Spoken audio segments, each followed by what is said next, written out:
may bahid ng dahas. Dudublihin ko sahod nyo, wag na kayo lumihis ng landas. Hulihin nyo mga gumagawa ng masama, kahit pangalan ko nakataya. Akong bahala sa kaso nyo, basta kayo ang nasa tama. Pero ano ang isinukli?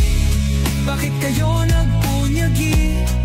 Pinakain nyo sa mga estranghero ang 80 na lolo'y parang may mali. Pagkatapos angat ang inyong moral na dating mabababa. Grabe ang isinukli, parang dumukot ng tae.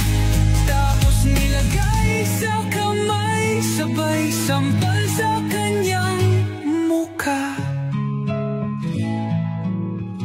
Mahal ko ang Pilipinas, di ako papapi.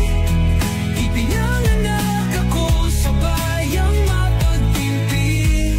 Ipaglalaban ko ang kalayaan, kahit ako'y masawi. Sisikat din ang araw, muli tayo magsasamang